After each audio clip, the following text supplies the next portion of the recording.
Howdy folks, my name is Brian Brushwood and I host a little show on the internet called Scam School. We call it the show about social engineering at the bar and on the street, which basically means using magic and trickery to fool your friends into buying you free beer. 2 years in a row, iTunes named us a top video podcast. It's kind of hard to see. I'll enhance it for you guys. There we go. What I've noticed, though, is a lot of the same techniques that we use to get people to buy free drinks in Scam School are the exact same techniques used by criminals. So before we get started, for those of you who haven't seen the show, let's take a quick look at the kind of things that we do with our social manipulation skills. I'm going to teach the course as if I was teaching crime, but we don't endorse crime, don't do crime. All right, here's how to commit crime.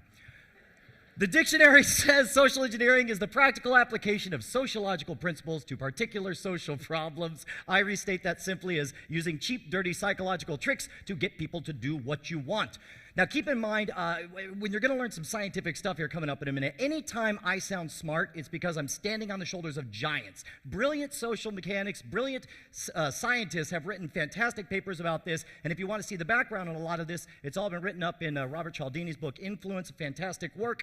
But let's go ahead and get started with fixed action patterns. These are blindly mechanical stimulus response patterns of action that we all fall into. We see it in all kinds of mating rituals for animals throughout the entire kingdom. And the first one we're going to talk about is a study that proved it in turkeys. Turkeys are a very, very smart animal. They can recognize a friend from an enemy. They can solve some problems. But when it comes to taking care of their young, amazingly, they just rely on a very simple fixed action pattern. They listen to the cheep, cheep sound of the young, and it instantly causes them to want to love and protect them. Now, to prove this, scientists do some nutty stuff. They grab a polecat, the natural predator of the turkey. They take a stuffed polecat and pull it on a string right up to a turkey. First thing turkey does when he sees it, want to kick its ass. But then they press play inside a tape recorder inside the polecat. Polecat makes that cheep, cheep sound, and instantly the bird wants to nurture and protect it. So people, when they see this, they're like, okay, that's animals. Animals are dumb. People are smart. We're reasoning, thinking beings. Maybe. Turns out that there's a bunch of studies that have something to say about that. One of my favorite took place in Harvard. They wanted to know if it was possible to cut in line using a predictable set of terms. So they grabbed a bunch of people they found a bunch of people in line looking for to make copies at a Xerox machine, and they sent in someone undercover to try to cut in line. Now, she said all different combinations of terms. For example, she might walk up and say, "Excuse me, I have 5 pages. Can I use the Xerox machine to cut in line?" 40% of the time, people tell her to bug off, but 60% of the time, they let her go straight up to the front. Now, this blows me away, because when I see 60% just for walking up and saying, "Gimme," but they went a step farther. They tried all different combinations. They also had her go up to the front and say, "Excuse me, I have 5 pages. Can I use the Xerox machine? Because I'm in a rush." And just that little addition of "because I'm in a rush" caused it to jump to 94% success. Now, when you think about this, you're like, okay, it's obvious. She gave a reason, they thought about the reason, they decided it was a good reason, and they went ahead and let her go to the front. Turns out that's not the case, because the magic word is "because." As long as she said the word "because," people didn't even pay attention to what came next, because they assumed that it was a legitimate reason, and they let her go to the front of the line. She even came up saying nonsense stuff. For example, "Excuse me, I have 5 pages. Can I use the Xerox machine? Because I have 5 pages. 94%, straight to the front of the line.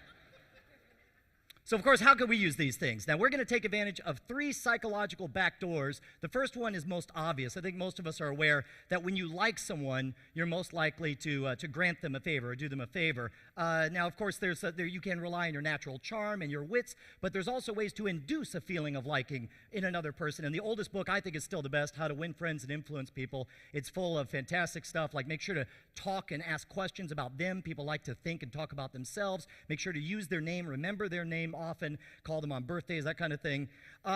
And this is something, I had a bunch of conversations with a friend of mine, Mike super talented magician. We both drive around a lot as we tour all over the United States, and you get pulled over from time to time. And he and I came up with some rules to using just the liking fixed action pattern to get out of a speeding ticket. Now, you don't have a lot of time, so you got to be fast. First of all, you got to relax. It's just a ticket. If you get that adrenaline rush, if you're nervous, the side effect of adrenaline is it makes your fingers tremble. When your fingers tremble, it makes the cop nervous. Cop gets nervous, you get a ticket. Second of all, no crying. They deal with that all day long. Yes, it's disappointing, but then if you cry, all it does is it makes them feel really bad as they write you a ticket. I have found that if you can get the cop to laugh, it is amazing. You win the game. I've never had a time that I made a police officer laugh and he still gave me a ticket. And so obviously the first way, I got a few bits of business. Situationally, you might have a chance to make a joke. But regardless, every time they pull me over, the first thing to try to make them laugh sort of takes care of itself. Because when they ask for my ID, this is what I give them right here. Sometimes it takes a little bit more, and when they ask for my insurance, I explain, officer, this is a rental car, I don't have my insurance on me, but I'm told this will help. These aren't valid here? What about the community chat? No? Okay. So if you can get yourself into a position where you're having a real conversation with them, and of course if you're not going 90 in a school zone, the odds are you can work your way to getting just a warning. My friend Brett Rounceville put it best. He said, I know that if I was their friend, there's no way they'd give me a ticket. So the moment I'm pulled over, I figure I got 3 minutes to become their friend. Second backdoor is reciprocation. This is the idea that we hate feeling indebted to somebody else, and no matter what the item is, we want to return the favor to people. And there was an interesting experiment in order to prove this. Dennis Regan of Cornell put together a fake art appreciation experiment where he grabbed people. One was a real tester, one was a fake tester, right? So Mr. Real Tester and Mr. Fake Tester spent all day rating art, saying how they liked it on a scale of 1 to 5. I forget the details.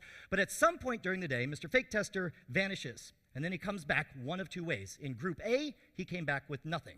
In Group B, he came back with a couple of Cokes and a story about how he went to the bathroom, grabbed himself a Coke, and I figured, hey, what the heck, I'll get one for this other guy as well, so here's a free Coke, right? And then the two of them went back to studying art.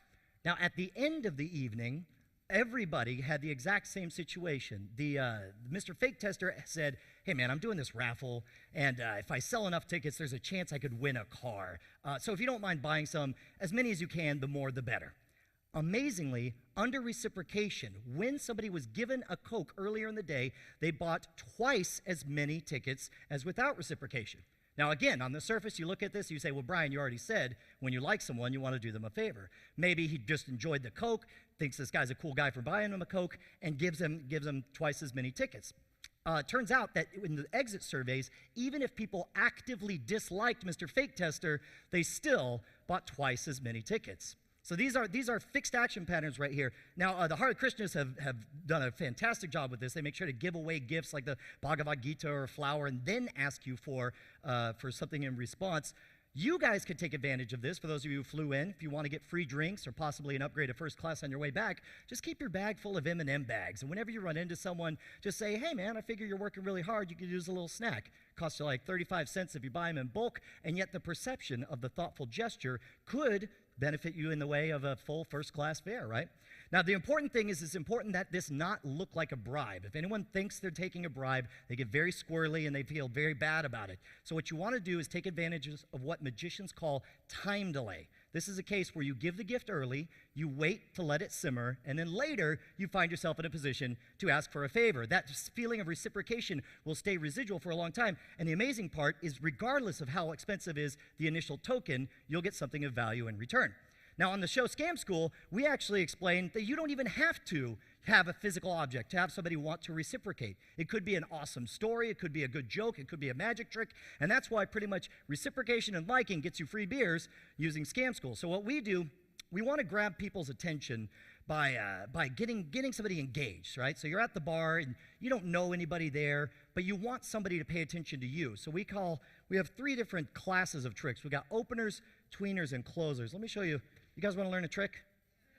3 people. Yes, Brian, I do. This is something that you could do whether or not anybody's paying attention or not. Just grab yourself a book of matches. This might not work. I forgot to ask about fire codes.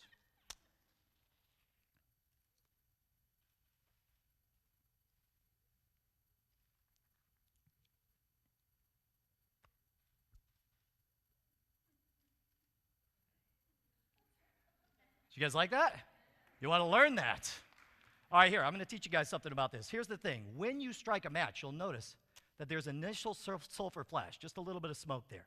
When it burns, you got almost no smoke. When it goes out, that's when you get the most smoke, right? It turns out that if you inhale whatever that sulfur poison is,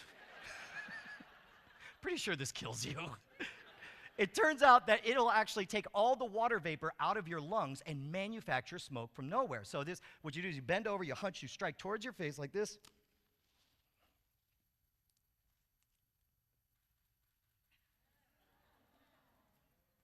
It'll burn a little bit. All right. So when you do an opener, hopefully you've grabbed their attention, but the important thing is they're going to ask you to do it again. Never do it again. Once is a trick, twice is a lesson. Next up, you want to follow up with a tweener. These are a little more interactive. They require stuff like someone to be able to remember a freaking card or to participate. This is one of my favorite tweeners right here. Let's roll video on this one here. Now, with your left hand, if you can karate chop down and break that one on top, but I'm saying if you just break it right chops that match in half, I will buy you a beer. I'll buy him a free drink. Here we go. And the question is, can he get it? Yeah.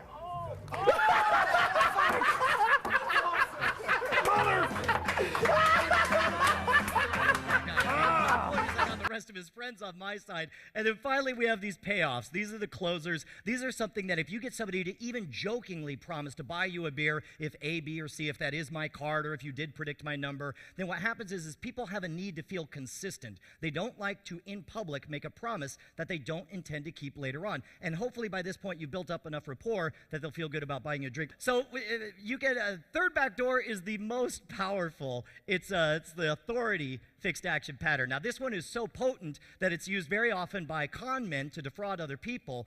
And if, as a matter of fact, the famous con man Frank Abagnale actually toured all over the world because he realized that he could pass the most obviously bogus checks if he was dressed as a figure of authority, whether it be a police officer, a security guard, a pilot, or a doctor. And there's been a number of studies that to see just how far the authority fixed action pattern runs. For example, Leonard Bickman did one study where he had two guys, or the same guy actually, once dressed in plain clothes, once dressed as a security guard, march up and down the street, tell random people to do stuff. Hey, you, stand on the other side of that pole. Hey, you, pick up that piece of trash. And then measure how often they followed his instructions. 42% of the time when he was dressed just as a regular guy, 92% of the time when he was in uniform. And keep in mind, he's got no jurisdiction. Anyone could go rent a security guard costume.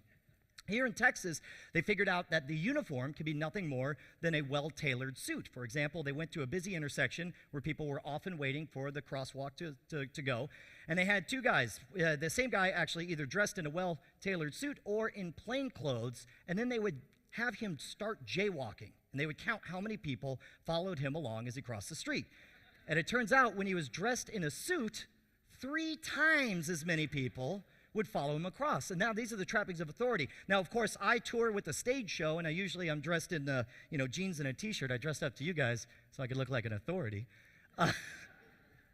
But for example, for me, I use my business card. This is a way to grab people's attention. This thing is an authority trap. You see, you got awards. Nobody knows what any of these awards are. They just see laurel wreaths, and they're like, oh, awards. You got a quote from Jay Leno. Oh, you're on Jay Leno. And oh, no, I was on his show. I don't want to start any rumors. And of course, an engaging photo. For example, look at me. I'm right here. I'm giving a talk here at TEDx. Why? Because I have 0 qualifications. I'm here because I host a show on the internet called Scam School. How did I get to host a show called Scam School? Well, I wrote a book called Cheats, Cons, Swindles, and Tricks, 57 Ways to Scam a Free Drink. Who was the publisher of this book? This guy. It's a house of cards. But if you have the trappings of authority, then people respect you for it. But in the 10,000 copies of this book I've given away, the first run of them, I stapled them myself. Not one person has said, and who is the publisher of this book? You can also use the trapping of credentials. If you want to get backstage at any concert, just find the poster, slap the words All Access on there. It really doesn't even matter if it matches the ones everyone else has. You can get badges that say just about anything. As far as I'm pretty sure there's no government authorized auto repossessor. And of course, you can get printers that laminate badges and print out whatever you want. But the amazing thing is the folks who are working at the gates at concerts, they're not even looking at your credentials. They're looking at your body posture. They're looking at whether or not you match the dress for everyone else. So they're watching the way you talk. And of course, if you want to get past somebody, one of the things you can try is you can do stuff like using the word because. You're like, oh, no, I got to get backstage because they're already tuned out. They know that you have a reason and that it's going to be a fight if they try to tell you no. So use the word because. You can also use an old sales trick, which is, remember, the person asking the questions is the one in charge of the conversation. So try this next time you want to get past somebody. You walk by, you're like, oh no, I got to get backstage because I got to get backstage in time for the thing. And then they're like, what's going on? They're like, do you know where Becky is? Becky, she had I'll go find Becky. I'll be right back. And off you go. As long as you're asking questions, you're in charge. I'll tell you what, I'll leave you with one little gem here. If you guys, how many guys fly a lot? How many guys wish you could take twice the liquids past the TSA? Hypothetically. Hypothetically, you know that you guys can only put so many liquids in one of those, I think it's a 1-quart bag. Theoretically, if you had 2 of those bags and they were in different bins, I don't see how the TSA would know. And that's it for me. I'm Brian Brusher. Thank you guys so much.